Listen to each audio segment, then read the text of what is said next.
أعوذ بالله من الشيطان الرجيم. بسم الله الرحمن الرحيم. الحمد لله رب العالمين. الرحمن الرحيم. مالك يوم الدين. إياك نعبد وإياك نستعين. اهدنا الصراط المستقيم. صراط الذين أنعمت عليهم غير المغضوب عليهم ولا الضالين.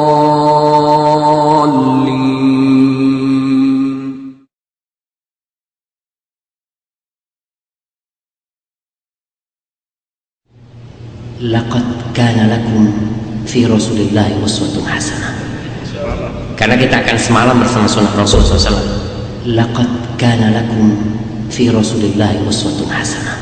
Qul in kuntum tuhibbunallah fattabi'uni yuhibbukumullah.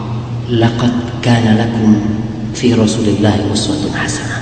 Siapa yang sudah pernah membaca sejarah Nabi dari lahir sampai meninggal, angkat tangan. Laqad kana lakum fi Rasulillahi uswatun hasanah. Apa sih faedahnya kita mengamalkan sunnah Rasul sallallahu alaihi wasallam? Laqad kana lakum fi Rasulillahi uswatun hasanah. Wa ma yazalu 'abdi yataqarrabu ilayya bin nawafil. Tapi hambaku terus mendekatkan dirinya dengan hal-hal yang sunnah, dengan hal-hal yang nafilah, yang mustahab, hatta uhibbah, kata Allah, sampai aku cinta kepada hambaku ini. Laqad kana lakum fi Rasulillahi uswatun hasanah. Sunnah Rasul yang dilakukan pada malam hari itulah inti pembahasan kita. Laqad kana lakum fi Rasulillahi uswatun hasanah. Membaca wirid, berzikir di pagi dan di sore hari. Laqad kana lakum fi Rasulillahi uswatun hasanah. Wadhkur rabbaka fi nafsika tadarruan wa khifatan wa dunal jahri minal qawli bil ghuduwi wal asal wa la takun minal ghafilin. Laqad kana lakum fi Rasulillahi uswatun hasanah. Ala bi dzikrillah tatma'innul qulub. Laqad kana lakum fi Rasulillahi uswatun hasanah. Rasulullah biasa membaca Allahumma ma asbaha bi min ni'matin aw bi ahadin min khalqin faminka wahdaka la syarika lak. Laqad kana lakum fi Rasulillahi uswatun hasanah. Siapa yang hafal doa masuk rumah? Laqad kana lakum fi Rasulillahi uswatun hasanah. Rasulullah itu yabda'u bisiwak, memulai dengan pakai siwak. Laqad kana lakum fi Rasulillahi uswatun hasanah. Anda kalau membaca doa bismillah tawakkaltu 'ala Allah, laqad kana lakum fi Rasulillahi uswatun hasanah. Salat maghrib berjamaah itu termasuk sunnah yang diamalkan pada waktu. Laqad kana lakum fi Rasulillahi uswatun hasanah. Ada salat sunnah tidak sebelum salat maghrib? Laqad kana lakum fi Rasulillahi uswatun hasanah. Yang kedua, ingat bainal adzanain da'watun mustajabah. Laqad kana lakum fi Rasulillahi uswatun hasanah. Barang siapa yang sholat sunnah setelah maghrib 6 rakaat, dia tidak memisahnya dengan kata-kata yang buruk, maka ibadahnya itu sama dengan ibadah 12 tahun. Bayangkan, laqad kana lakum fi Rasulillahi uswatun hasanah. Setelah maghrib adalah larangan tidur. Laqad kana lakum fi Rasulillahi uswatun hasanah. Mengatakan idza aqala ahadukum al-ghaibah fala yatruk ahlahu laylan. Laqad kana lakum fi Rasulillahi uswatun hasanah. Kemudian adab sebelum tidur. Laqad kana lakum fi Rasulillahi uswatun hasanah. Laqad kana lakum fi Rasulillahi uswatun hasanah. Laqad kana lakum fi Rasulillahi uswatun hasanah.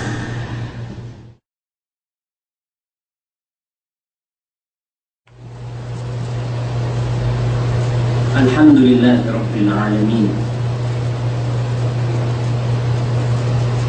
Satu kata yang imam selalu memulai sholatnya dengan kemudian sholat yang membaca alhamdulillah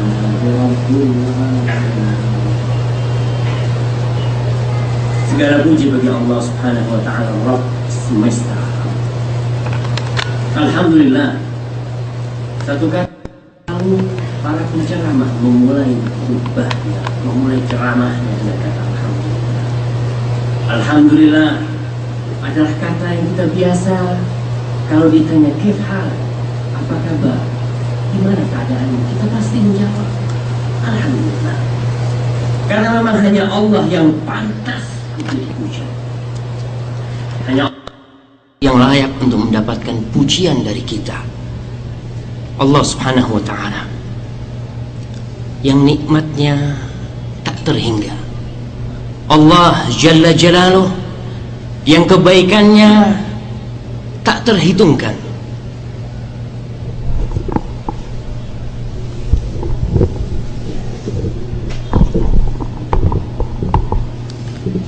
Allah Subhanahu wa ta'ala yang selalu memberi. Dialah tempat kita bermunajat, dialah tempat kita memohon, meminta. Dialah Allah Jalla Jalaluh, tempat kita mengadukan segala perkara. Allah Subhanahu wa ta'ala yang mengabulkan doa kita, yang memberikan jalan keluar tatkala semua pintu tertutup. Allah Jalla Jalaluh yang menghilangkan duka di hati kita, yang menghapuskan lara. Allah Jalla Jalaluh yang kalau kita lagi gundah, kemudian kita mengatakan ya Allah, ya Rabbi, hilang semua rasa gundah. Maka hanya Allah yang pantas untuk mendapatkan pujian dan pujaan dari kita. Kalau kita melihat nikmat yang Allah berikan kepada hambanya, maka kita akan terheran-heran dengan betapa maha besarnya Allah Jalla Jalaluh. Ikan-ikan di lautan yang jumlahnya triliunan, yang setiap hari dipancing, ditangkap, siapa yang ngasih makan? Allah Jalla Jalaluh. Anda melihat binatang-binatang di hutan, bagaimana dia melahirkan tanpa ada bidan dan dokter. Siapa yang membantu mereka? Allah Jalla Jalaluh. Anda lihat burung, atau Anda melihat ayam, bagaimana tatkala ada bahaya dia kumpulkan anak-anaknya, dia sembunyikan di sayapnya. Siapa yang memberikan kasih sayang itu kepada dia? Siapakah yang memberikan hidayah kepada binatang yang baru lahir? Dia berangkat mendatangi susu ibunya, gak pernah ada yang ngajari dia. Kau kalau habis lahir, kau nyusu langsung, gak ada. Tapi siapakah yang memberikan fitrah? Sabbihisma rabbikal a'la alladhi khalaqa fasawwa walladhi qaddara fahada. Allah memberikan hidayah kepada semuanya. Maka kembali lagi, hanya Allah yang pantas untuk dipuja dan dipuji.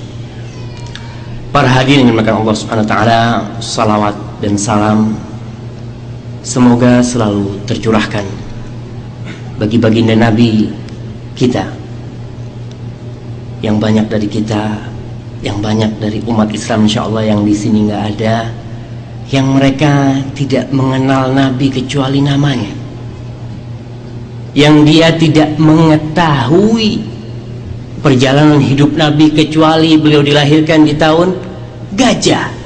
Selesai. Ada yang kenal dengan Rasul SAW di sini? Ada yang kenal? Yang di belakang situ kayaknya kenal banget itu. Siapa nama beliau? Iya, nama beliau siapa? Silakan. Iya. Bin Abdullah bin Abdul Muttalib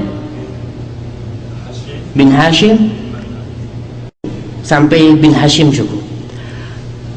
Nama Anda kalau boleh tahu? Siapa? Jimmy Akbar bin bin Isa Abdullah bin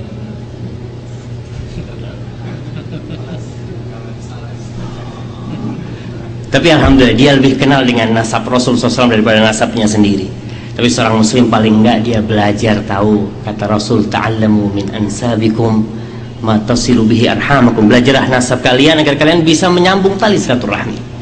Umat Islam sekarang banyak yang tidak mengenal Rasul SAW, tidak memberikan penghormatan kepada beliau kecuali dengan joget dan nari-nari mengucapkan sholawat kepada beliau. Padahal sholawat adalah doa, permohonan, permintaan kepada Allah yang butuh kekhusyuan. Pada malam hari ini di kota Demam, saya sangat bahagia sekali bisa berjumpa dengan bapak-bapak yang pada dasarnya kita tidak pernah ada janji untuk berjumpa. Tapi itulah keindahan takdir Allah Subhanahu wa ta'ala. Indah takdir Allah. Banyak hal-hal yang kita tidak inginkan, tapi Allah berikan karena kasih sayang Dia kepada kita. Saya bisa berjumpa dengan wajah-wajah yang penuh dengan cahaya iman, yang saya yakin kalau lampunya dimatikan ini terang karena cahaya wajah antum. Dan insya Allah mudah-mudahan tatkala antum pulang ke Indonesia, cahaya ini bisa antum sampaikan kepada bangsa Indonesia yang jumlah mereka 230 juta. Antum kalau tiap pulang bisa memberikan hidayah kepada 5 orang, 3 orang, insya Allah bangsa Indonesia akan menjadi bangsa yang makmur, yang diampuni oleh Allah Subhanahu wa ta'ala. Perlu diingat tapi, man yahdillah fala mudhillalah wa may yudlilhu fala hadiyalah. Siapa yang mendapatkan hidayah dari Allah Subhanahu wa ta'ala, walaupun 1000 preman datang untuk menyesatkan dia, tidak akan ada yang bisa menyesatkan dia, karena Allah sudah menentukan hidayah buat orang itu. Begitu pula siapa yang ditetapkan sesat oleh Allah Subhanahu wa ta'ala, walaupun 1 juta kiai datang memberikan nasihat kepada dia, tidak akan bisa berubah. Maka jangan lupa untuk selalu meminta hidayah kepada Allah Subhanahu wa ta'ala buat kita, buat keluarga kita, dan buat masyarakat Indonesia pada umumnya. Karena banyak di antara kita yang bisanya mengkritik. Jangan cuma mengkritik, doakan bangsamu itu. Berapa banyak doa yang kita berikan untuk bangsa Indonesia. Mas yang pakai kopiah merah, antum kalau berdoa berapa persen buat bangsa Indonesia? Hah? Kenapa? Tapi doakan nggak untuk bangsa Indonesia? Apa bunyi doa antum kalau boleh dengar? Biar yang lainnya pada dengar ini. Oh, itu kan umum, yang ada nama Indonesianya. Siapa yang berdoa di antara bapak untuk bangsa Indonesia? Gak ada. Gimana mau benar bangsa Indonesia padahal doa adalah silahul mukmin, yang kita tidak butuh uang untuk berdoa. Minta sama Allah di waktu-waktu mustajab, doakan bangsa Indonesia, doakan orang-orang yang tersesat supaya mereka ditunjuki jalan yang lurus kepada Allah SWT. Karena Rasul sallallahu alaihi wasallam bersabda, la yu'minu ahadukum hatta yuhibba li akhihi ma yuhibbu li nafsihi. Tidak beriman, kata Rasulullah SAW, seorang yang dia tidak mencintai saudaranya sebagaimana dia mencintai dirinya sendiri. Maka termasuk dari cinta, Anda mendapatkan hidayah dari Allah SWT. Anda mengerti sunnah, Anda berdoa semoga orang itu mengenal sunnah juga. Bukan sekedar, wah orang itu bahlul dia, nggak tahu jalan yang benar dia, masuk neraka bakal dia. Jangan, doakan. Mudah-mudahan mendapatkan hidayah dari Allah SWT. Alhamdulillah, saya suara sudah mau habis ini. Kalau boleh minta air gitulah.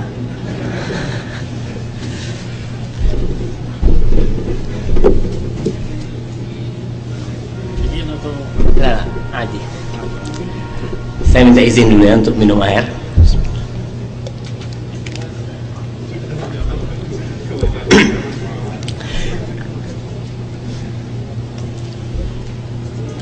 Kajian kita adalah, judulnya apa? Apa judulnya? Indahnya semalam bersama sunnah Rasul Sallallahu Alaihi Wasallam, kita bakal sampai subuh kalau gitu. Karena kita akan semalam bersama sunnah Rasul SAW, bukan sejam bersama sunnah Rasul. Kalau saya ngisi cuma sejam berarti judulnya 1 jam bersama Rasul SAW. Tapi karena kita akan semalam, jadi mungkin ibu-ibu yang bawa anak di belakang juga anaknya boleh ditidurkan. Kalau kita insya Allah, kalau memang acaranya semalam bersama Rasul, ya semalam sampai subuh insya Allah. Berbicara tentang sunnah Rasul SAW, saya ingat dengan ayat laqad kana lakum fi rasulillahi uswatun hasanah. Ada suri tauladan yang baik, ada figur yang indah di diri Rasul sallallahu alaihi wasallam. Tapi buat siapa? Liman kana yarjullaha wal yawmal akhir. Bagi mereka yang mengharapkan hari akhir, mengharapkan perjumpaan dengan Allah Subhanahu wa taala, dia akan mendapatkan figur yang indah di diri Rasulullah sallallahu alaihi wasallam. Karena beliau adalah manusia pilihan. Beliaulah manusia yang paling baik yang pernah menginjakkan kakinya di sini. Alhamdulillah kita berada di kota Demam yang tidak jauh dari tempat hijrahnya Rasul sallallahu alaihi wasallam, dari tempat lahirnya Rasulullah sallallahu alaihi wasallam. Tapi berapa persen dari kita yang sudah menjadikan Rasul figur buat dia? Anda melihat sebelum kemerdekaan, tentara itu celananya sampai kemana? Celana pendek. Nah, kalau film-film perang dunia itu pakai celana pendek. Kira-kira kalau sekarang ada yang pakai celana pendek di pemerintahan gimana? Memalukan. Karena sudah berubah kulturnya. Tapi seorang muslim tetap dia bersama Rasul sallallahu alaihi wasallam. Karena Rasul sudah sempurna, nggak kurang. Tapi kalau bikinan manusia butuh untuk disempurnakan, butuh untuk dilengkapi. Tapi karena Rasul sallallahu alaihi wasallam adalah manusia yang paling baik, maka ingatlah Allah berfirman, "Qul in kuntum tuhibbunallah." Katakan Muhammad kepada mereka. Ayat ini dinamakan ayatul ikhtibar, ayat imtihan, ayat untuk mengetes, untuk menguji kebenaran iman orang-orang itu. Qul in kuntum tuhibbunallah. Banyak orang mengatakan aku cinta kepada Allah, saya cinta sama Rasulullah sallallahu alaihi wasallam. Tapi cinta sulit untuk diartikan. Tapi cinta bisa dibuktikan kalau memang dia cinta kepada Allah Subhanahu wa taala. Kata Allah, "Qul in kuntum tuhibbunallah fattabi'uni yuhibbukumullah." Kalau kalian benar cinta kepada Allah, ikuti aku, Rasulullah sallallahu alaihi wasallam. Yuhibbukumullah, pasti Allah cinta kepada kalian. Jadi kalau kita ingin dicintai oleh Rasulullah, oleh Allah Subhanahu wa taala, maka satu syaratnya ikuti baginda Nabi Muhammad SAW. Dan kita tidak akan bisa mengikuti beliau kecuali dengan satu cara. Apa? Kita tidak akan bisa mengikuti sunnah Rasul kecuali dengan satu cara. Belajar. Kita harus tahu, kita harus kaji. Siapa yang sudah menyelesaikan membaca buku sejarah Rasul SAW? Angkat tangan. Siapa yang sudah pernah membaca sejarah Nabi dari lahir sampai meninggal? Angkat tangan. Bapak-bapak, masa nggak ada, nggak yakin saya. Siapa yang belum pernah membaca sejarah Rasul dari awal sampai akhir? Lihat nggak ada yang angkat tangan juga, nggak mau ngaku. Takut ria, masya Allah gitu. Oke, kalau gitu kita biarkan biar yang mereka yang sudah membaca sunnah Rasul SAW, membaca sejarah hidup Nabi dari awal sampai akhir, Anda akan melihat perubahan di diri Anda. Anda akan melihat bahwa Anda sekarang saya bukan yang kemarin. Karena banyak sekali keindahan di kehidupan Rasul SAW. Di dalam segala aspek kehidupan, baik keluarga, ketika beliau bekerja, ketika beliau menjadi bapak, ketika beliau menjadi teman, ketika beliau menjadi anak, semuanya ada contoh yang indah di diri Rasul sallallahu alaihi wasallam. Sunnah. Apa arti sunnah? Angkat tangan yang bisa. Ustaz Zainuddin mana? Katanya mau ada hadiah buat yang jawab ini. Mana hadiahnya? Apa arti sunnah? Angkat tangan yang bisa. Hadiahnya cepetan. Ada hadiahnya. Oh, ini hadiahnya sudah ada. Masya Allah. Oke, silahkan. Setiap perkataan, perbuatan, dan perbuatan sahabat yang didiamkan oleh Nabi SAW. Itu sunnah. Perkataan, perbuatan, Dan perbuatan sahabat yang didiamkan oleh Rasulullah SAW tidak dilarang. takrir. Ya, dia Oke. dia. Siapa nama antum? Siapa? Rangga, silahkan Mas Rangga. Beliau sudah bisa menjawab arti sunnah. Itu sunnah. Saya mau arti yang lain. Siapa yang bisa memberikan arti yang lain? Silahkan. Allah barik fikum. Masya Allah, Mas Rangga ini baru datang loh. Saya ngeliat, tapi udah dapat hadiah beliau. Arti lain buat sunnah. Masa nggak ada yang bisa? Katanya Ustaz Zainuddin yang di sini sudah sunnah semua, katanya pada ngerti semua mas sunnah. Arti lain sunnah. Iya, silakan.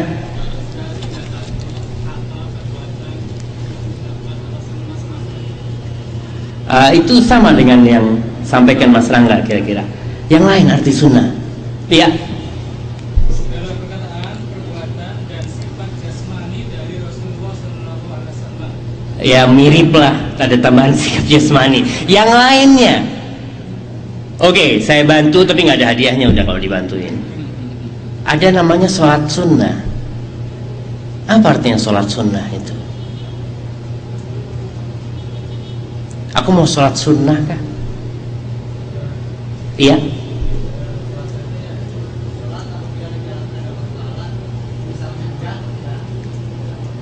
Nggak dapat dosa. Oke. Inilah definisi sunnah yang banyak tersebar di masyarakat. Sunnah itu yang kalau diamalkan dapat pahala, kalau ditinggalkan nggak apa-apa. Ini yang akan kita bicarakan. Tapi definisi ini nggak benar, kurang. Apa kurangnya? Iya, mau ditambahin?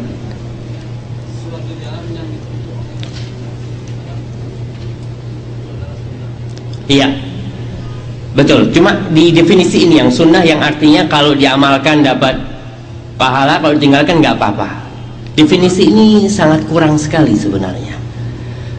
Para ulama al-muhaqqiqun menjelaskan bahwasanya sunnah dalam artian dalam ulama fikih ketika menyebutkan sunnah sebagai arti dari mustahab yang kalau diamalkan dapat pahala, kalau ditinggalkan tidak berdosa. Definisi nggak benar. Karena kalau ditinggalkan rugi orang itu sebenarnya. Bukan nggak apa-apa, rugi. Seperti seorang wira swasta yang punya toko. Dia pagi buka toko, dapat uang 1 juta. Kalau nggak buka toko, nggak dapat duit dia. Rugi nggak kira-kira? Rugi. Bahlul orang ini kita omong. Kok nggak buka toko dapat duit kau? Begitu pula sunnah Rasulullah SAW. Sunnah adalah dalam artian yang amalan-amalan yang kita katakan sunnah kalau ditinggalkan kita akan merugi. Apa sih faedahnya kita mengamalkan sunnah Rasul sallallahu alaihi wasallam? Yang pertama, dicintai oleh Allah Subhanahu wa taala.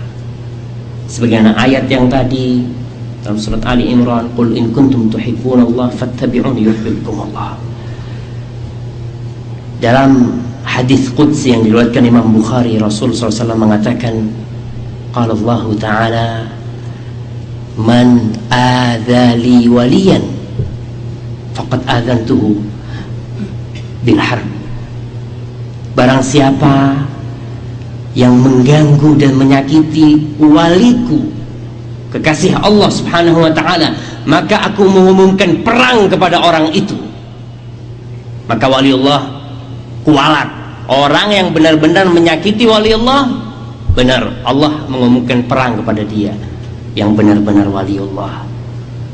Wa ma taqarraba 'abdi ilayya bi syai'in ahab mimma aftaratu alaihi. Tidak ada satu hal, kata Allah SWT, yang aku cintai hambaku mendekatkan diri kepadaku dengannya lebih dari hal-hal yang fardu. Allah cinta dengan yang fardu. Setelah itu apa? Wa ma yazalu 'abdi yataqarrabu ilayya bin nawafil. Tapi hambaku terus mendekatkan dirinya dengan hal-hal yang sunnah, dengan hal-hal yang nafilah, yang mustahab, hatta uhibbah, kata Allah, sampai aku cinta kepada hambaku ini. Yang kerja di perusahaan, kalau Anda ngerjain yang wajib-wajib doang, tugas Anda saja, Anda kan dicintai oleh bos. Oh, bagus ya kerjanya. Tapi kalau Anda plus yang wajib-wajib, tapi amalan-amalan yang bukan tugas Anda, tapi Anda melihat aku bisa ngamalin, aku kerjain, maka kecintaannya akan double. Begitu pula kita ketika mengamalkan sunnah Rasul sallallahu alaihi wasallam. Itu faedah yang pertama. Faedah yang kedua, sunnah sebagai penutup kekurangan dari amal wajib kita. Salat sekarang. Dalam hadis riwayat Ibnu Abi Syaibah, hadis ini disahihkan oleh Syekh Albani rahimahullah, Rasulullah mengatakan, wa innar rajula la yusalli salata 60 sana wa lam tuqbal minha syai'. Ada seseorang yang melaksanakan salat selama 60 tahun tapi tidak ada yang diterima salatnya. Subhanallah, kesian orang ini. Kata Rasulullah, yutimmu ruku'ahu, dia menyempurnakan rukuknya, wala yutimmu sujudahu, tapi sujudnya tidak dia sempurnakan.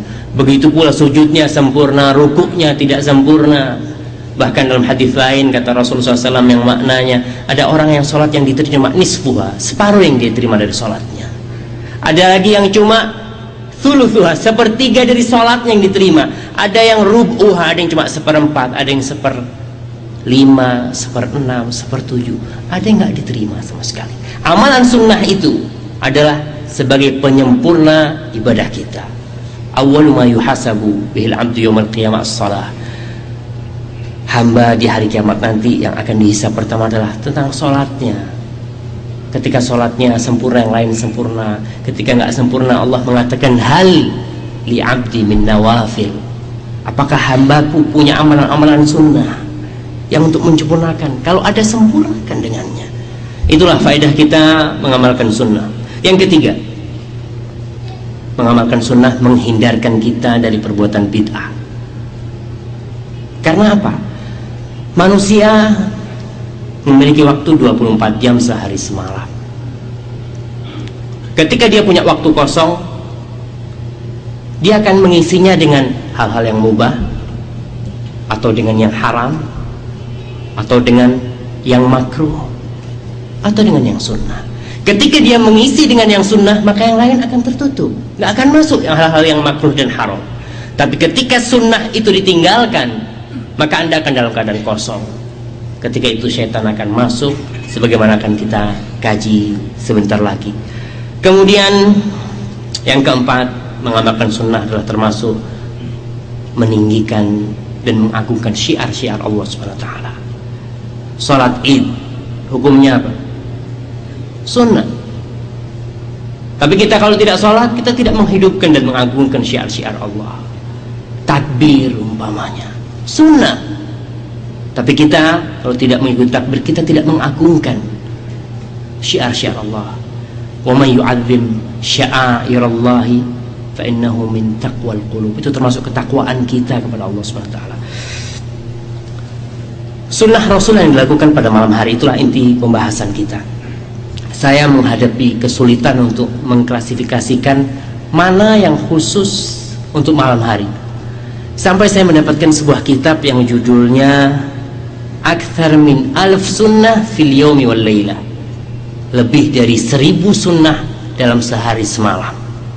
Buku ini ditulis oleh Khalid Al-Husainan, tapi ternyata saya juga tidak mendapatkan yang diinginkan di sana. Karena yang kita akan bicarakan adalah sunnah yang biasa Rasulullah lakukan di malam hari. Ada beberapa sunnah yang tidak harus di malam hari. Sunnah itu berkaitan dengan aktivitas. Bisa jadi aktivitas itu malam hari, bisa jadi siang hari. Seperti masuk rumah, keluar rumah, berangkat ke masjid, wudhu, sunnah-sunnah sholat setelah wudhu. Itu sunnah yang kaitannya dengan aktivitas, bukan dengan waktu. Tapi ada sunnah yang memang kaitannya dengan waktu, seperti sholat sunnah sebelum maghrib, setelah maghrib, setelah isya, doa-doa sebelum tidur.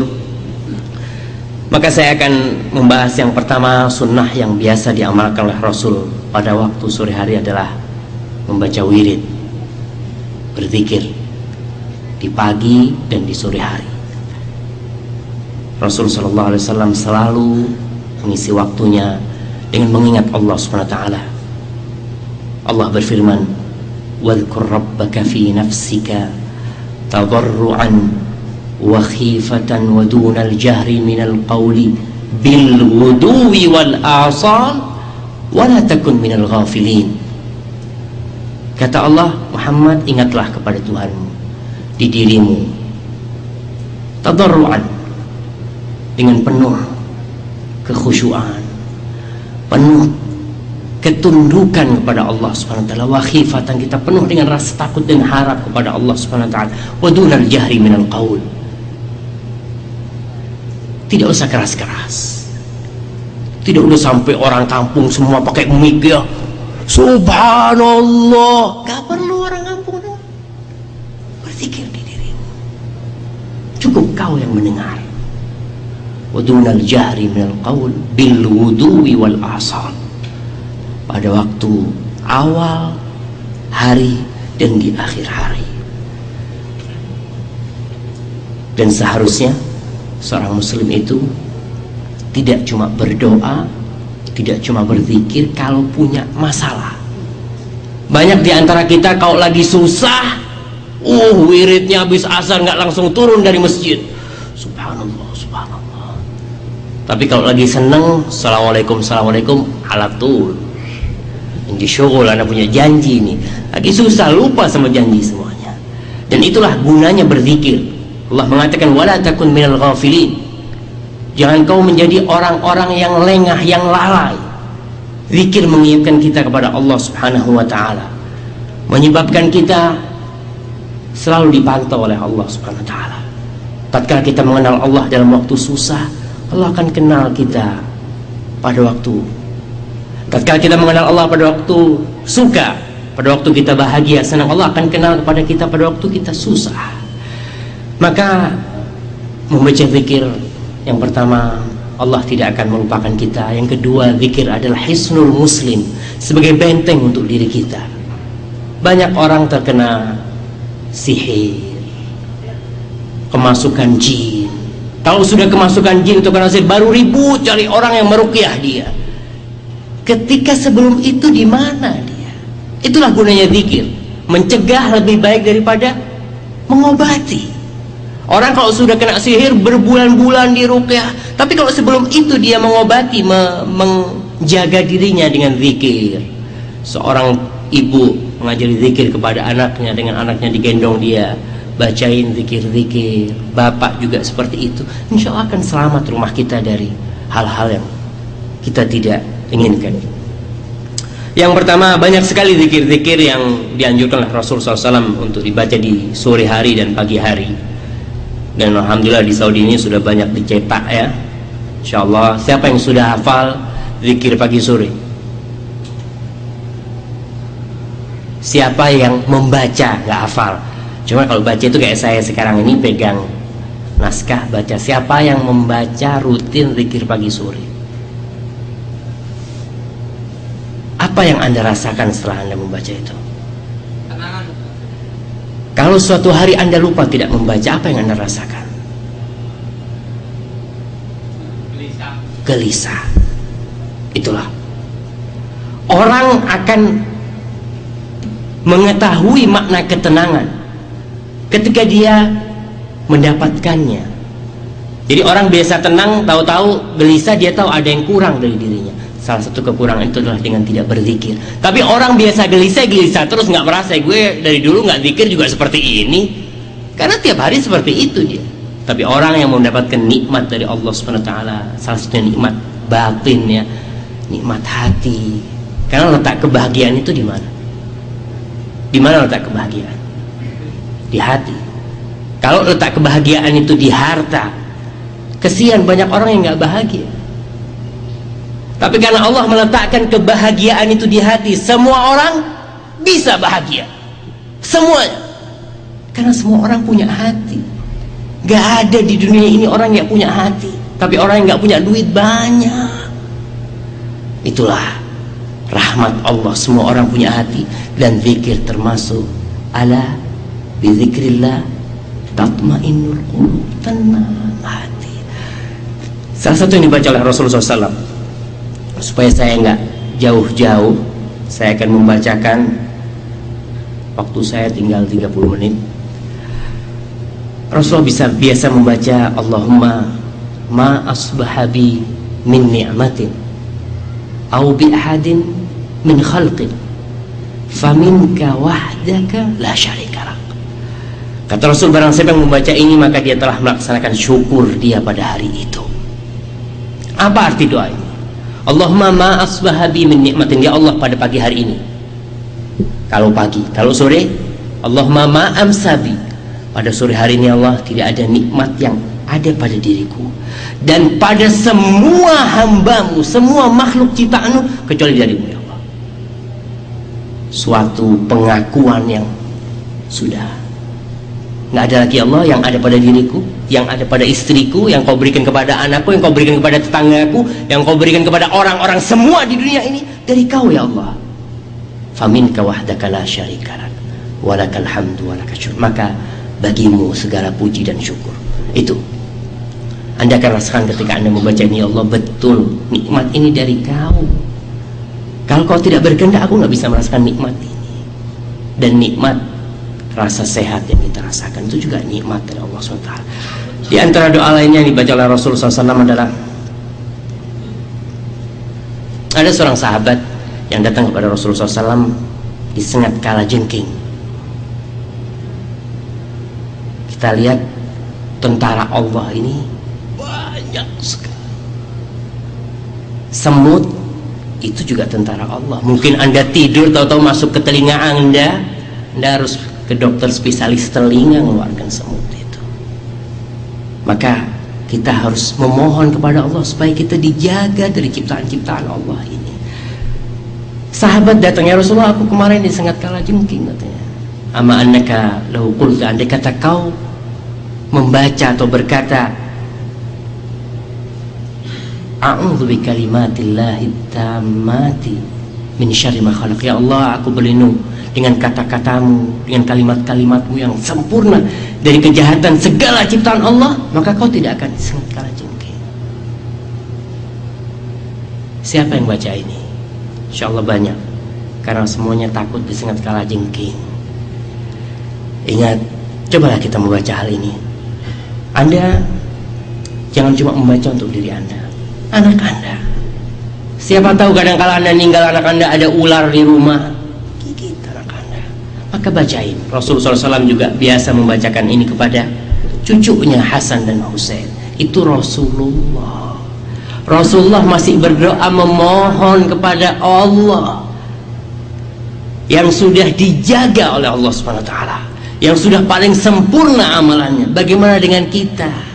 Wah, aman, aku sudah baygon semuanya. Anda tahu bagaimana nyamuk malaria datang? Baca doa, insya Allah selamat, terjaga semua. Kemudian di antara doa lain yang dibaca oleh Rasulullah SAW sore hari adalah Bismillahilladzi la yadurru ma'asmihi syai'un fil ardi wala fis sama wa huwas samiul alim. 3 kali Rasulullah biasa membaca itu pagi dan sore hari, dengan nama Allah yang dengan namanya tidak ada yang bisa membahayakan sesuatu pun, fil ardi wala fis sama, enggak di bumi, enggak di langit. Subhanallah. Apa yang kita harapkan sudah? Orang kalau hujan dia takut dengan petir dan halilintar, tapi dengan doa ini dia, ya Allah, mudah-mudahan Engkau jaga, dan insya Allah dijaga oleh Allah SWT. Di antara baca oleh Rasul sallallahu alaihi wasallam juga adalah Allahumma afini fi badani, Allahumma afini fi sam'i, Allahumma afini fi basari, la ilaha illa anta. Ya Allah, berikanlah afiah, kesembuhan di badanku. Lihat, kalau dokter sekedar mengatakan, oh kau olahraga supaya sehat, Rasul SAW bukan cuma berolahraga, tapi memohon kepada Allah SWT tiap hari, pagi dan sore. Kita ini tidak tahu dengan penyakit yang ada di tubuh kita, kecuali ketika Anda ke dokter, ke laboratorium, oh kena kolesterol sampean sekarang, aduh kena asam urat sekarang, baru susah. Oh kalau gitu apa obatnya dok? Yang pertama minta sama Allah. Siapa yang menurunkan penyakit itu? Allah Jalla Jalla. Siapa yang bisa mengangkat penyakit itu? Dokter? Gak ada yang bisa. Obat gak? Allah Jalla Jalla. Anda mau minum obat 1 box, kalau Allah bilang gak sembuh, gak sembuh, bahkan mati mungkin Anda. Maka Rasulullah SAW selalu ngomong, Allahumma afini fi badani. Susah kalau Anda harus check up terus setiap bulan ke dokter, susah. Gak punya duit, gak semua orang bisa. Mungkin orang kaya yang bisa check up, oh ya Anda sekarang punya ini, tolong ininya dikurangin. Tapi seorang muslim mungkin yang gak mampu, baca doa, minta sama Allah, Allahumma afini fi badani. Gak tahu di jantung Anda ada apa, gak tahu kita. Mohon sama Allah, afini fi badani, Allahumma afini fi sam'i. Ya Allah, kadang-kala orang sudah tua pendengarannya, sudah mulai rendah, nggak kuat, lemah, minta sama Allah, Allahumma afini fi badani, Allahumma afini fi sam'i, Allahumma afini fi basari. Minta sama Allah supaya nggak dikasih kebutaan, supaya nggak harus pakai kacamata yang tebel, yang kalau dibuka nggak kelihatan. Minta sama Allah, afini fi basari, Allah minta sama Allah SWT. Bukan cuma pakai obat tetes mata, tuh mataku lagi nggak enak, minta sama Allah SWT. La ilaha illa anta. Insya Allah dengan seperti ini, kalau setiap muslim membaca, insya Allah rumah sakit sepi. Ada dokter di sini? Nggak ada dokter. Insya Allah mudah-mudahan semua umat Islam dikasih kesembuhan sama Allah SWT. Kemudian doa lain yang dibaca oleh Rasulullah SAW adalah Allahumma inni a'udzubika minal kufri wal faqri wa min azabil qabr, la ilaha illa anta. Ya Allah, aku berlindung kepadamu dari kekufuran. Gak ada yang dijamin mati dalam keadaan muslim. Ada yang dijamin? Walaupun Anda sholat malam 300 rakaat, gak ada yang menjamin Anda mati dalam keadaan muslim. Maka minta. Yang bisa menjamin itu cuma Allah Subhanahu wa ta'ala. Maka memohon, Allahumma, aku berlindung kepadamu dari kekufuran, ya Allah. Doa Nabi yang sering dibaca ketika sujud apa? Ya muqallibal qulub, tsabbit qalbi ala dinik. Nabi itu memohon kepada Allah supaya diteguhkan hatinya di atas agama. Itu Nabi. Begitu pula doa ini Nabi yang baca, Allahumma inni a'udzubika minal kufri wal faqr. Aku memohon kepada Allah supaya dijauhkan dari kefakiran. Fakir, susah, nggak ada yang bisa dimakan. Saya pernah berjumpa dengan satu orang di Bondowoso, Jawa Timur. Saya ngelihat usaha dia biasa-biasa aja. Ami katanya, apa nggak kepingin maju itu apa? Dia ngomong, Syafiq, kata dia, ana alhamdulillah setiap hari membaca Allahumma inni a'udzubika minal kufri wal faqr. Maka tidak ada di pikiran anak-anak takut dengan kefakiran. Anak sudah berlindung kepada Allah, insya Allah dikasih cukup sama Allah. Maka mereka yang kerja di Saudi kemudian exit, jangan takut nggak bisa makan di Indonesia. Gimana ya, susah cari kerjaan di Indonesia. Baca doa, insya Allah hati tenang, nggak takut dengan kekufuran, kefakiran. Wa min adzabil qabr, karena kita meminta perlindungan kepada Allah SWT. Itulah beberapa doa yang dibaca oleh Rasul SAW pada waktu pagi dan sore. Masih banyak doanya, tapi kalau kita membahas itu aja kayaknya nggak cukup waktunya karena waktu terus bergulir. Sekarang tinggal 19 menit. Biasanya orang pulang kerja sore hari. Banyaklah kalau di Indonesia biasanya pulang kerja sore, bahkan malam kan, pagi berangkat, malam pulang. Ada beberapa sunnah yang dilakukan Rasul ketika beliau pulang dan masuk ke rumahnya. Yang pertama apa? Doa masuk rumah. Siapa yang hafal doa masuk rumah? Saya boleh tunjuk? Saya mau tanya. Artinya enggak, saya nggak mau artinya, Ma. Doa masuk rumah Rasul tuh kalau masuk rumah baca doa. Bukan dengan wajah merengut kepada istrinya. Mana makanan? Lah. Baca doa. Apa doa yang dibaca oleh Rasul SAW? Masa nggak ada yang bisa jawab? Saya kalau gitu mau minum aja. Silahkan.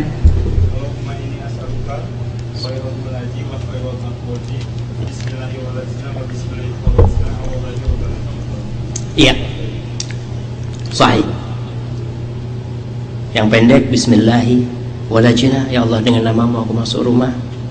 Bismillahi kharajna, dan dengan namamu aku keluar dari rumah ini. Wa 'alallahi rabbina tawakkalna, dan kepadamu aku bertawakal ya Allah. Kita tidak tahu dengan apa yang terjadi di rumah kita ketika Anda keluar rumah.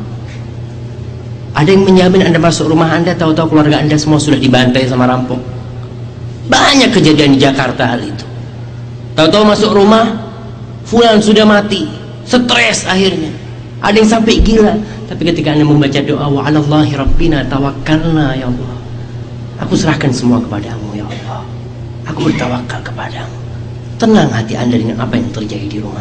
Kemudian Rasulullah SAW juga kalau masuk rumah, kata Aisyah radhiyallahu anha, Rasulullah itu yabda'u bisiwak, memulai dengan pakai siwak. Karena di luar kita mungkin makan hal-hal yang bau, makan peti, makan jengkol mungkin. Masuk rumah mau mencium anak, Pak, kok bau Papa? Katanya. Bagaimana lihat Rasul SAW mengajarkan membersihkan mulut sebelum masuk rumah. Termasuk dari berbuat baik kepada keluarga dan istri. Anda selalu mengharap istri Anda dalam keadaan wangi terus. Tapi kadang-kadang kita lupa dengan kewangian diri kita sendiri. Kau lihat istrinya bau, kok bau? Kok sekarang katanya istrinya malu. Dari dulu kau masuk rumah selalu bau, Pak, katanya. Tapi gua diem aja gitu. Maka dari itu ingat, sebelum masuk rumah pakai siwak. Dan siwak itu nggak harus kayu arok, kayu apa aja lah. Kalau di Indonesia, kayu apa yang bagus di Indonesia mungkin? Kayu jati.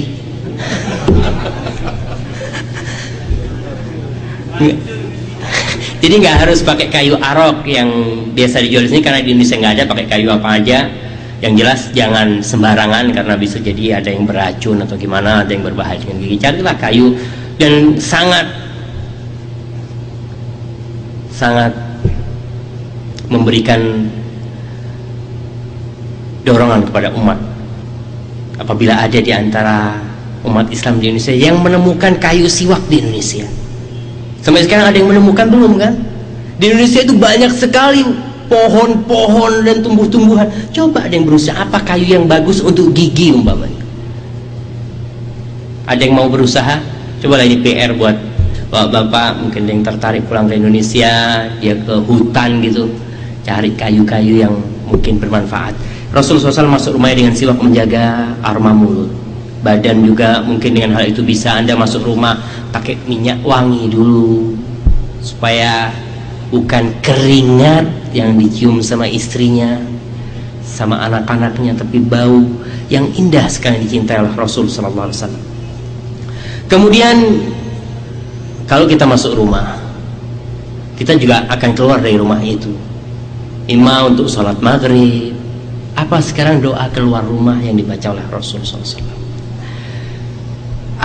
Bapak tiap hari keluar rumah? Nggak ada kayaknya ya. Tiap hari keluar rumah? Tiap hari keluar rumah? Oke, doanya yang pakai kacamata. Iya. Masya Allah, semuanya baca itu? Insyaallah. Itu syaitan, kata Rasulullah SAW dalam hadis riwayat Abu Dawud, ini sahih. Kalau seorang keluar rumahnya membaca doa itu, syaitan itu pada minggir semua. Sama setan-setan lain, syuf, kif, sudah ente minggir. Kif birajulin kutu hudiya, dengan orang yang sudah dikasih hidayah sama Allah, gimana ente? Sudah menjauh. Ada doa lain yang dibaca oleh Rasulullah SAW yang lebih lengkap. Anda kalau membaca doa Bismillahirrahmanirrahim, coba Anda maknai. Tawakal kepada Allah. Aku nggak tahu apa yang bakal terjadi di jalan. Apa yang bakal terjadi ketika aku nyetir mobil? Mungkin ada yang nabrak dari kanan, mungkin ada orang yang nyebrang ngawur, aku tabrak dia. Maka dengan membaca doa itu, kita serahkan semuanya kepada Allah. Karena Allah adalah Rabbul Alamin. Hanya Allah yang bisa menyelamatkan kita. Tidak ada yang menjamin Anda pulang ke rumah dalam keadaan sehat. Ada yang jamin? Tahu-tahu istri, oh suami lagi di rumah sakit, kenapa tabrakan? Baca doa. Ketika Anda membaca doa dan Anda tabrakan, Anda akan tahu, ya Allah, aku sudah tawakal kepadamu. Aku yakin iman terbaik yang kau berikan kepadaku. Iman akan terus tumbuh dengan Anda terus berzikir kepada Allah SWT. Tapi kalau tidak berzikir, waduh, gara-gara remnya ini belum. Remnya yang disalahkan. Mungkin Anda punya salah sama Allah SWT. Jangan remnya yang disalahkan. Itu doa apa? Doa lain yang dibaca Rasulullah SAW kalau keluar rumah.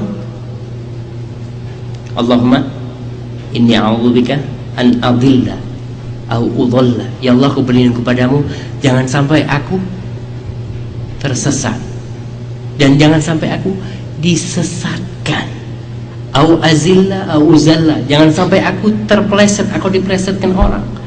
Au adlima au udlama, jangan sampai aku berbuat zalim kepada orang dan jangan sampai ada orang yang berbuat zalim kepada aku. Wa an ajhala au yashhada alaihi, dan jangan sampai aku berbuat bodoh kepada orang atau orang lain berbuat bodoh kepada aku. Sempurna isi doa ini. Anda keluar rumah mau belanja, takut ditipu orang. Ada nggak takut ditipu? Takut beli mobil. Saya ingat di Medina ada kelas Dr. Ali Misri, dia sudah lulus. Dia cerita, dia punya mobil Mazda tahun 80 mungkin. Dia ngomong, Vick, anak ketika mau beli mobil ini, anak baca doa ini terus panjang perjalanan. Alhamdulillah, mobil tua tapi bisa sampai Mekah, kata dia. Itu berkah dari doa, dari permohonan kepada Allah SWT. Jangan sampai kita ditipu orang. Maka ketika keluar rumah, baca doa itu. Kemudian Rasulullah SAW di sore hari kalau pulang dari masjid setelah sholat asar, beliau menghampiri istrinya satu persatu.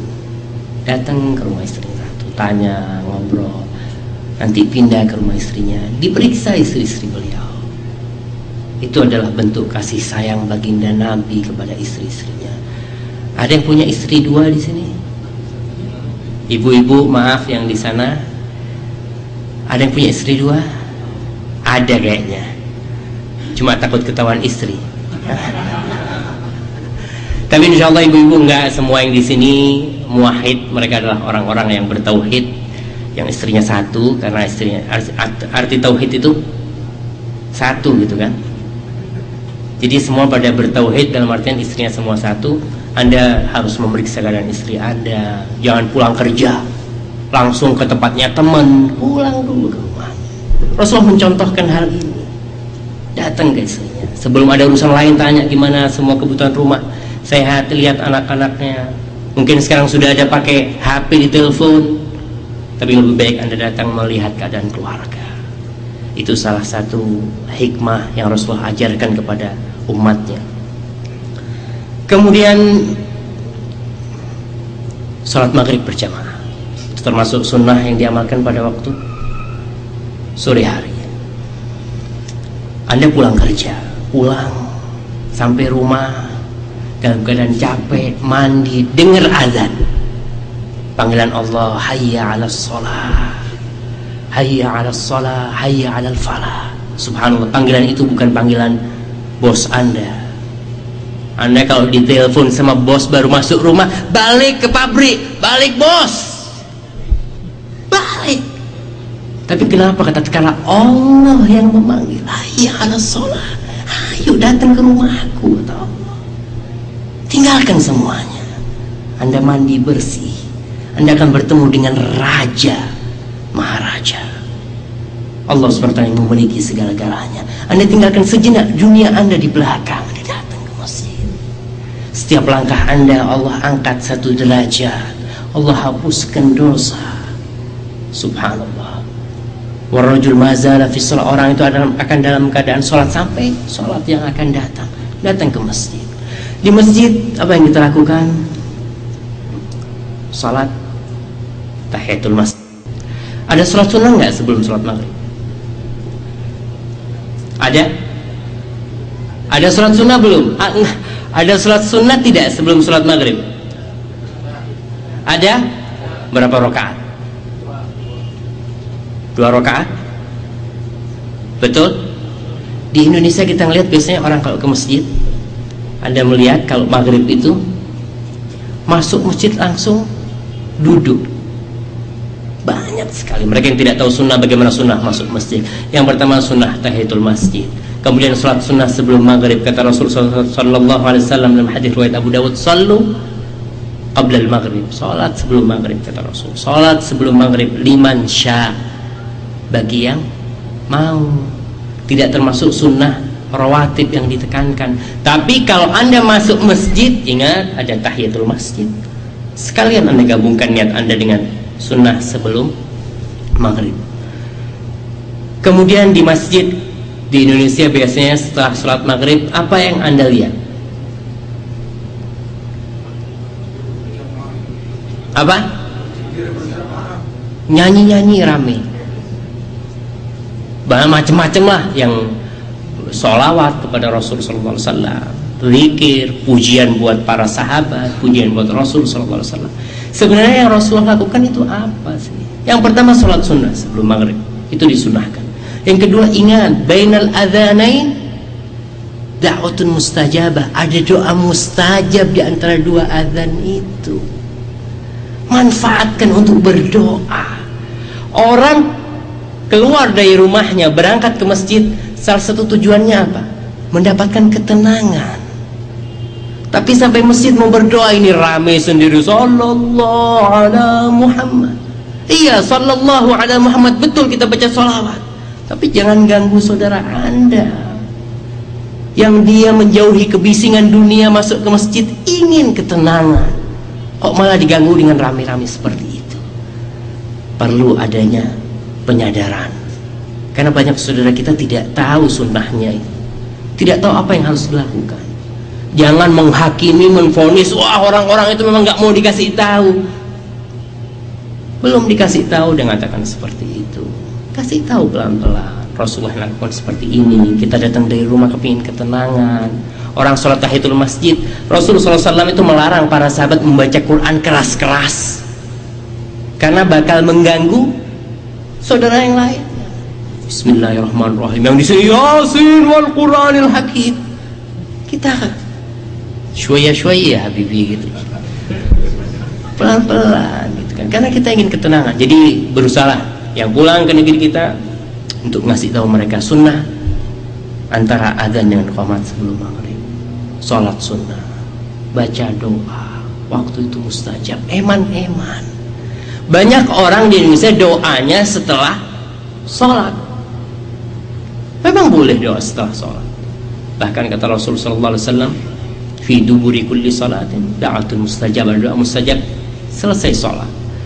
Ulama ada beda pendapat, setelah sholat itu, dubur itu setelah sholat assalamualaikum atau sebelum salam di akhirnya. Tapi yang jelas Rasulullah SAW membaca doa setelah at-tahiyat. Itu Rasulullah banyak baca doa. Riwayat-riwayat yang menyatakan Rasulullah SAW membaca doa setelah sholat ada, seperti dalam riwayat Tabrani, tapi para ulama mendhaifkan riwayat-riwayat itu. Rasulullah SAW setelah sholat menghadap ke makmum, ngajari makmumnya, kalau ada yang salah ditegur. Itu yang dilakukan oleh Rasulullah SAW. Itu yang dilakukan ketika sebelum maghrib. Setelah sholat maghrib ada sholat sunnah. Berapa rakaat? Berapa rakaat? Cuma 2. Kalau ada yang mau 4, Kalau ada yang mau 6, kalau ada mau yang 8, boleh nggak? Boleh nggak? Boleh. Ada sebuah hadis yang ini dijadikan dalil bahwasanya sholat sunnah setelah maghrib itu 6 rakaat atau 20 rakaat. Saya akan bacakan hadis ini diriwayatkan oleh Abu Isa Tirmidzi rahimahullahu taala. Rasulullah mengatakan, man shalla ba'da al-maghrib 6 raka'atin lam yatakallam fima bainahunna bisu' udilna bi'ibadati 12 sana. Barang siapa yang sholat sunnah setelah maghrib 6 rakaat, dia tidak memisahnya dengan kata-kata yang buruk, maka ibadahnya itu sama dengan ibadah 12 tahun. Bayangkan, makanya orang sholat 6 rakaat sudah 12 tahun, gue nggak usah sholat. Ini sudah sama dengan 12 tahun. Ingat hadis ini dhaif, maka nggak bisa dipakai.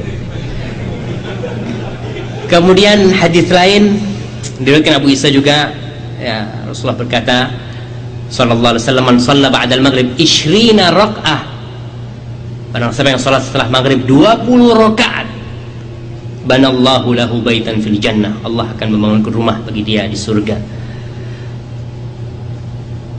Hadis ini dhaif sekali. Jadi sholat yang warid 2 rakaat, tapi Anda boleh menambah jadi 4, Anda boleh menambah jadi 6, jadi 8. Tapi sunnahnya sunnah mutlak. Bukan karena hadis ini gua mau kepingin 12 tahun nggak sholat ini. Nggak bisa dalil ini dipakai untuk sholat yang dinamakan kadang-kadang dengan sholatul awwabin. Kemudian beberapa sunnah setelah maghrib adalah larangan tidur. Larangan tidur sebelum sholat maghrib, sebelum sholat isya. Rasulullah SAW melarang tidur sebelum sholat isya, dan ngobrol setelah sholat isya, termasuk ngobrol nonton TV. Betul nggak? Termasuk ngobrol nonton TV. Dalam artian Rasulullah SAW mendidik umatnya supaya menjadi para pejuang yang siap berjuang. Orang kalau ngobrol setelah sholat isya itu biasanya nyambung, karena waktunya panjang sekali. Wah, masih belum, nggak ada waktu sholat lagi. Maka biasanya subuhnya akan ketinggalan dengan ngobrol itu. Sholat malamnya nggak bangun. Jadi Rasulullah SAW mengajari umatnya supaya tidak ngobrol setelah sholat isya. Kita ngobrolnya sekarang kapan? Kita sekarang ba'dal isya, ba'dal maghrib, ba'dal isya. Tapi kita nggak akan malam-malam untuk kajian ilmu. Nggak ada masalah, asalkan menjaga ibadah malam dan subuh tetap terjaga. Jangan gara-gara amalan yang sunnah, wah, kita ini mengkaji ilmu sampai jam 12 malam, subuh jam 7 baru bangun. Nggak benar. Jadi yang tadi malam itu nggak ada manfaatnya loh. Seharusnya tetap dijaga. Jangan sampai karena sunnah akhirnya yang wajib ketinggalan. Jadi tetap harus dijaga. Kemudian makan malam, adab-adab makan insya Allah semua pada tahu, kita akan tinggalkan. Adab sebelum tidur. Ada satu sunnah bagi orang-orang asing yang kebetulan ada di sini yang tidak membawa keluarganya. Ini berkaitan dengan antum-antum. Jabir ibn Abdullah radhiyallahu taala anhuma berkata, Rasul sallallahu alaihi wasallam mengatakan, "Idza atala ahadukum al-ghaibah fala yatruk ahlahu lailan." Apabila seorang lama meninggalkan keluarganya, jangan mengetuk rumah istrinya malam-malam. Larangan ini di zaman Rasulullah SAW. Rasulullah SAW biasanya kalau mau masuk kota Madinah, beliau ngirim orang supaya mengumumkan kepada orang-orang beliau mau datang. Sahabat-sahabat mau datang, biar apa? Biar istri pada siap-siap, rumah yang amburadul biar rapi. Kalau enggak, anak mau supres, Sampai rumah istrinya bau masih. Gue datang jauh-jauh lu dalam keadaan seperti ini, ribut akhirnya. Pesan Rasul, kabarin. Mungkin sekarang sudah ada HP, tinggal telepon, aku mau datang. Jadi siap-siap. Di zaman Rasulullah SAW ada dua sahabat yang menyalahi perintah ini. Dia datang malam-malam ke rumah istrinya. Mungkin ada keraguan istrinya ini, mungkin laki ngapain, mungkin sama orang laki lain gitu kan. Dan terjadi betul, dia melihat di rumah istrinya ada orang laki. Orang laki itu siapa? Bisa jadi adiknya si istri, kakaknya si istri. Tapi karena dia marah, bertengkar, ceraikan istrinya.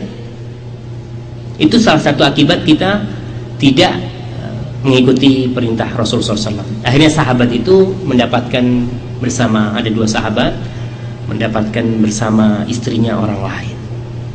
Perlu hati-hati, ikutilah perintah Rasulullah SAW. Kabarin istrinya kalau mau datang malam hari, mungkin Anda dari Jeddah, dari mana, kabarin supaya yang di rumah siap-siap untuk menyambut Anda. Kemudian adab sebelum tidur, karena kita malam nggak boleh ngobrol habis isya, kita akan tidur. Adab yang diajarkan Rasulullah SAW banyak sekali. Yang pertama, mematikan siraj. Siraj itu lampu minyak. Jadi Rasulullah SAW mengatakan dalam hadis riwayat Bukhari, atfi'ul masabiha idza raqadtum wa ghalliqul abwab wa awqul asqiya wa khammirut ta'am wasyarab wa ahsibu qala walau bi'udin ta'ruduhu alaih. Kata Rasulullah SAW, kalau kalian mau tidur, matikan lampu yang dari lilin, ya, mungkin lilin, lampu minyak, itu suruh matikan. Mungkin sekarang sudah jarang yang pakai lampu dari minyak, tapi ada masih hal-hal lain yang menggunakan api. Apa? Kompor dimatikan. Bayangkan Rasulullah SAW mengajarkan umatnya sempurna sekali. Kompor dimatikan, setrikaan dicabut, hal-hal yang berbahaya yang berkaitan dengan api dan panas kita matikan sebelum itu. Dan itu dianjurkan oleh Rasul sallallahu alaihi wasallam. Kemudian wa ghalliqul abwab, tutup pintu rumah. Jangan, wah gua tawakal sama Allah, mobil nggak gua kunci, biarin kunci gue taruh di mobil, gue tawakal sama Allah. Nggak benar. Rasulullah mengajari umatnya ada sebab-sebab yang harus kita ambil kalau kita ingin keamanan. Wa ghalliqul abwab, tutup pintu. Mau tidur, cek pintu rumah, selesai baru tidur. Kemudian wa auqul asqiyah, tempat-tempat minuman ditutup. Kalau yang pakai tali diikat, makanan juga ditutup supaya nggak ada bakteri-bakteri yang masuk. Anda lihat bagaimana anjuran Nabi kepada para sahabatnya. Itu adab sebelum tidur. Kemudian ada adab yang berkaitan dengan kita. Kalau itu berkaitan dengan rumah kita, dengan tempat tinggal kita. Ada pun adab yang berkaitan dengan kita. Dalam hadis riwayat Bukhari, Anil Bara' bin Azib radhiyallahu taala anhu qala Nabi sallallahu alaihi wasallam, Rasulullah bersabda kepada Bara' bin Azib. Apa sabda Nabi? Ya Bara', wahai Bara', idza ataita madja'aka, kalau kau mau datang ke tempat tidurmu, fatawadda wudu'aka lis-shalah, maka wudu'lah, ambil air wudu seperti kau mau sholat. Thumma taji' ala shiqqikal ayman, kemudian merebahlah ke samping kanan tubuh kita yang kanan. Thumma qul, kemudian Rasulullah mengajarkan doa. Kita akan baca doanya sebentar lagi. Rasulullah mengajarkan kita wudhu. Apa hikmah di balik itu? Banyak sekali hikmahnya. Kalau Anda melihat iklan-iklan di TV nyuruh anaknya cuci kaki sama cuci tangan kalau mau tidur. Ayo cuci kaki dulu, cuci tangan dulu. Rasulullah tidak mengajarkan hal itu. Wudhu seperti mau sholat.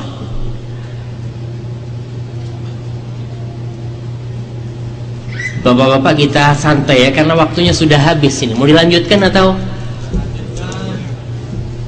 asir di belakang yang kehausan insyaallah datang. Wudu seperti sholat. Kenapa harus wudu? Atau dianjurkan wudu? Orang tua marah kalau anaknya, oh kakinya kotor, cuci dulu sebelum naik tempat tidur. Tapi dalam Islam yang dianjurkan adalah wudu seperti sholat.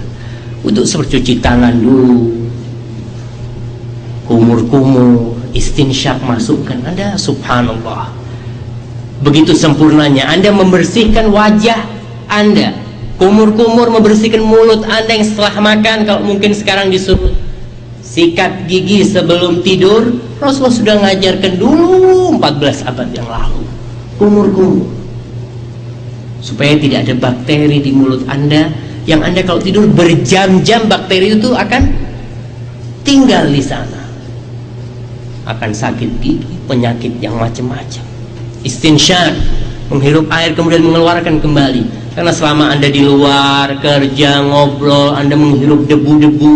Kalau debu itu selama 6 jam Anda tidur, melengket di hidung Anda, apa yang akan terjadi?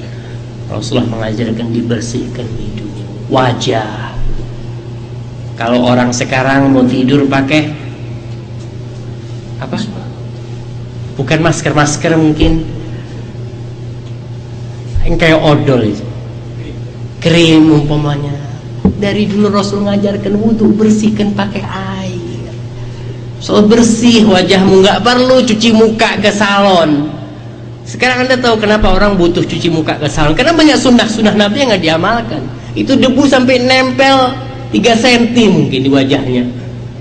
Tapi kalau sebelum tidur bersihkan wajah, cuci muka 3 kali, wudu seperti sholat. Tangan pegang yang macam-macam, bersihkan tangan, kaki bersihkan, baru tidur. Ini adalah benar-benar ajaran yang perlu kita amalkan. Siapa yang sudah mengamalkan sunnah ini? Bapak-bapak, siapa yang sudah mengamalkan sunnah ini? Gak usah malu. Kadang-kadang cobalah, gak butuh berapa lama. Mungkin wudu berapa menit? Anda kalau wudu berapa menit? 10 menit? Mandi kali kalau 10 menit, 3 menit selesai, bersihkan, masuk. Kemudian wattaji ala syiqqikal aiman, merebahlah ke arah kanan, tidur miring ke kanan. Subhanallah. Yang pertama Anda harus ingat, Muhammad ini pilihan Allah.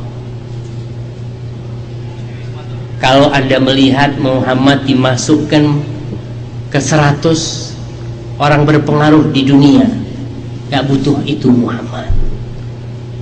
Dan mereka banyak melecehkan Muhammad dengan meletakkan Muhammad di nomor 1. Setelah Muhammad siapa? Newton. Ajib min hadza Newton ini. Muhammad, gak ada yang seperti Muhammad. Dia adalah sayyidu waladi Adam, yang paling mulia dari anak-anak Adam. Rasulullah mengajarkan kita tidur miring ke kanan. Ingat, sabda Nabi adalah wahyu dari Allah Jalla Jalaluh.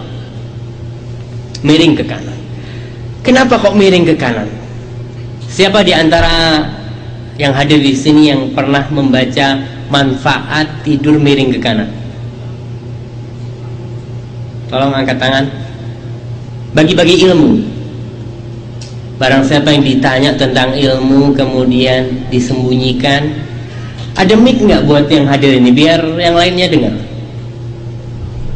Ustadz Ahmad, kayaknya mic ini dipakai. Oke, supaya nggak ngantuk ya. Kalau saya aja yang ngomong ntar saya yang ngantuk.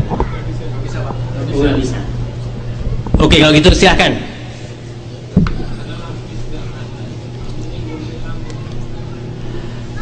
Lambung kita di sebelah kanan. Jadi kalau kita miring ke kanan, lambungnya terlindungi. Oke, salah satu manfaat. Oke, yang kedua,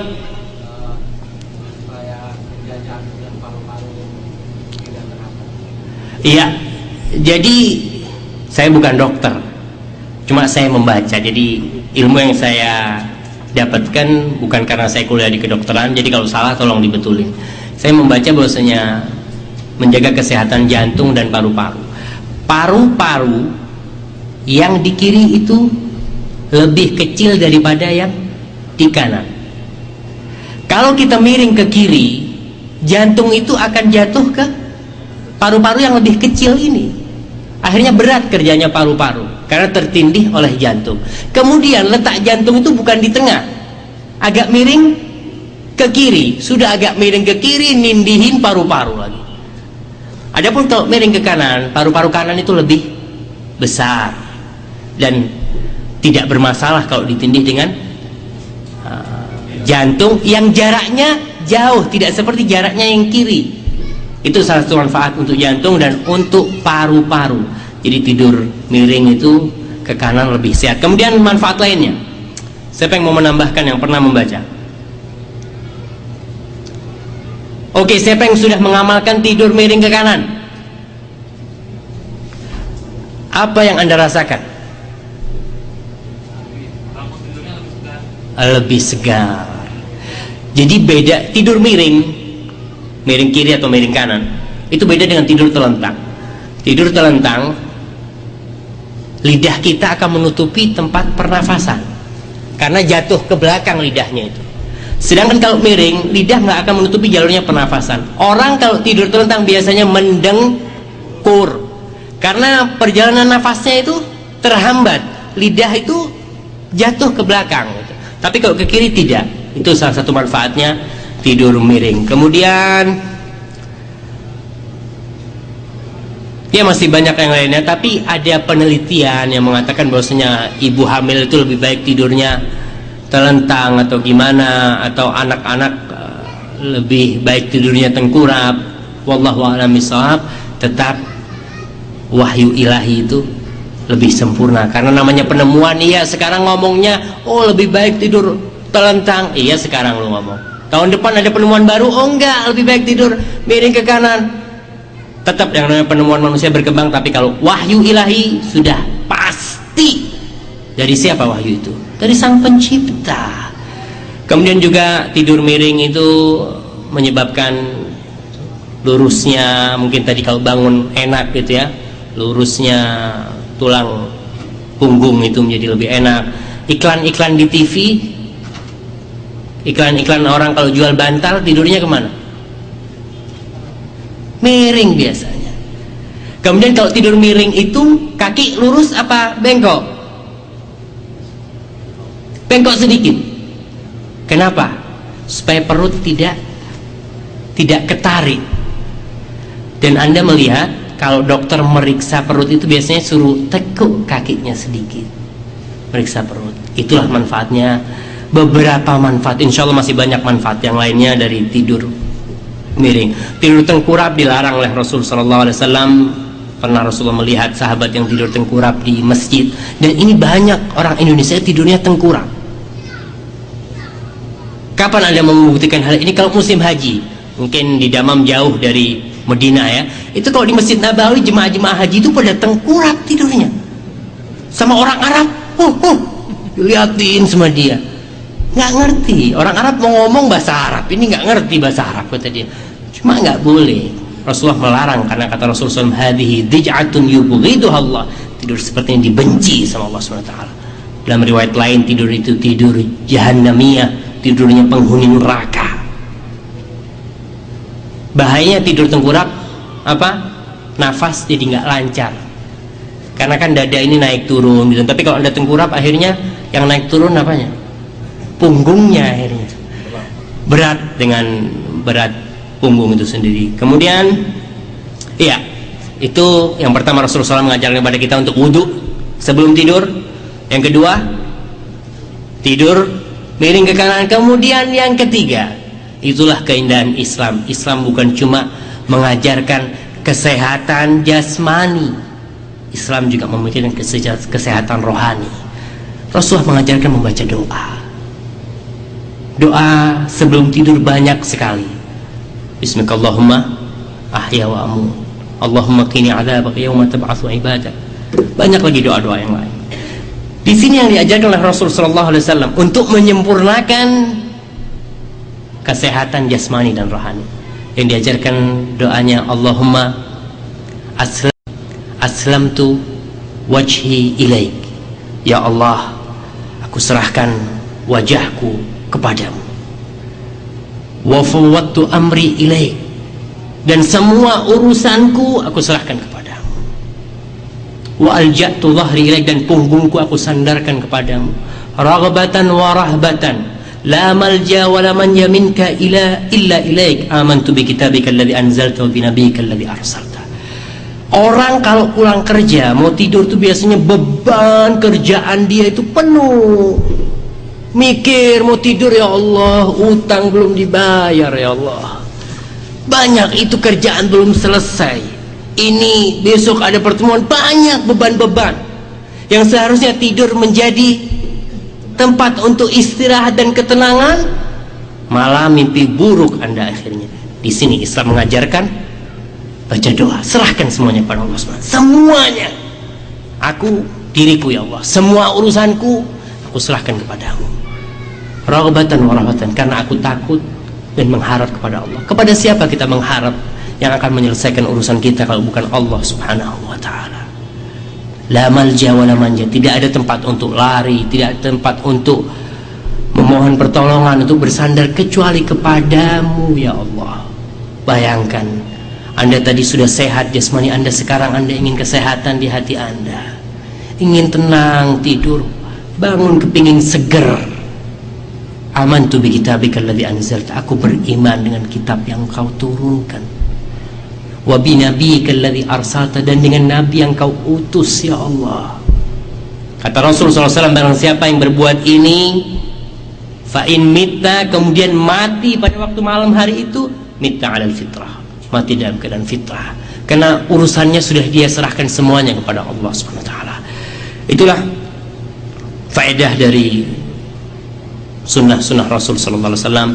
Kemudian yang terakhir, karena waktu terus bergulir, kita kayaknya sampai tidur aja, tidak akan sampai subuh.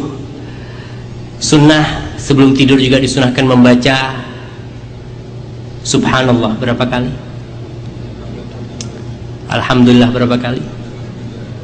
Allahu Akbar berapa kali? Apa faedahnya? Angkat tangan. Siapa yang mengamalkan ini atas dasar sunnah Rasul SAW, apa faedahnya? Memberikan kekuatan. Subhanallah. Fatimah radhiyallahu taala anha, putri baginda Nabi yang sangat disayangi oleh beliau. Beliau itu, ibu-ibu yang di sana, coba Anda lihat bagaimana putri baginda Nabi. Beliau itu kerja bikin tepung sendiri, giling tepung itu dulu pakai batu sama batu, ada lubangnya, digiling sendiri sampai tangannya itu, ya biasalah orang kalau pegang sesuatu terus-terusan merah tangannya, lecet kadangkala. Itu yang terjadi dengan Fatimah. Berat dengan pekerjaan dia Fatimah. Suatu hari mendengar Rasulullah SAW ada kiriman tawanan-tawanan budak-budak. Pikirnya Aisyah, Fatimah ada yang bisa membantu. Akhirnya berangkat ke rumah Rasul SAW. Di rumah Nabi tidak berjumpa dengan bapak dia. Kemudian dia menemui Aisyah radhiyallahu taala anha. Dia mengatakan kepada Aisyah, tolong sampaikan kepada Nabi aku datang. Oke. Akhirnya Nabi malam hari datang. Malam hari datang, dia omongin tadi Fatimah datang ke sini. Akhirnya Rasulullah SAW langsung menuju ke rumahnya Fatimah. Masuk rumah, mendapati Fatimah dan Ali sedang berbaring di tempat tidur. Mereka mau bangun, kata Rasulullah, lah biar kalian seperti itu. Rasulullah tidur di tengah-tengah antara siapa? Antara menantu dengan anaknya. Ada bapak-bapak yang tidur di tengah-tengah antara menantu dengan anaknya. Kadang-kadang nggak ngurus sama urusan, udah anak udah kawinkan kau, ya sudah lah urusan suamimu. Tidak, Rasulullah SAW tetap memperhatikan anaknya, memperhatikan menantunya, baik kepada menantu, baik kepada anak. Akhirnya Rasulullah mengatakan, ala adullukum ala khairin mimma sa'altuma. Apakah kalian mau aku kasih tahu dengan yang lebih baik dari yang kalian minta, lebih baik dari pembantu, lebih baik dari pekerja yang membantu kau kerja? Siapa yang nggak mau? Tentu mau. Apa yang diajarkan oleh Rasul sallallahu alaihi wasallam? Sabbih. Baca tasbih sebanyak 33 kali. Baca alhamdulillah sebanyak 33 kali. Allahu akbar 34 kali. Tamamu 100 semuanya. Hadza khairun lakum minal khadim. Lebih baik daripada pembantu buat kalian. Jadi ibu-ibu yang merasa susah karena nggak punya pembantu, minta sama Allah kekuatan. Nggak harus maksa suaminya. Pak, kapan ada pembantu ini? Gue udah capek kerjaan ini. Minta sama Allah SWT kekuatan. Kemudian sholat witir disunahkan sebelum tidur bagi yang takut nggak bangun ya. Kemudian menulis wasiat juga disunahkan, karena siapa tahu Anda punya sesuatu ingin diwasiatkan, karena Anda mati dahulu akhirnya nggak sampai wasiat itu. Wasiat ingin mewakafkan, kalau aku mati tolong ini dikasihkan, tulis wasiat itu sebelum tidur. Itu dianjurkan oleh Rasulullah SAW. Kemudian banyak hal lain sunnah-sunnah Nabi yang diajarkan pada malam hari. Mudah-mudahan bisa dilanjutkan oleh Ustaz Ahmad Zainuddin pada waktu yang akan datang, karena saya melihat sudah lebih waktu saya. Minta maaf atas waktu yang saya habiskan. Apabila yang saya sampaikan itu benar, itu dari Allah Subhanahu wa ta'ala. Apabila ada yang salah, itu dari diri saya sendiri dan dari syaitan. Allah dan Rasulnya terbebaskan dari kesalahan itu. Wallahu a'lam bishawab. Subhana rabbika rabbil izzati amma yasifun wa salamun alal mursalin walhamdulillahi rabbil alamin. A'udzu billahi minasy syaithanir rajim. Bismillahirrahmanirrahim. Wa ayyuba idh nada rabbahu anni massani yadurru wa anta arhamur rahimin. Fastajabna lahu fakashafna ma bihi min dhurrin wa ataynahu ahlahu wa mithlahum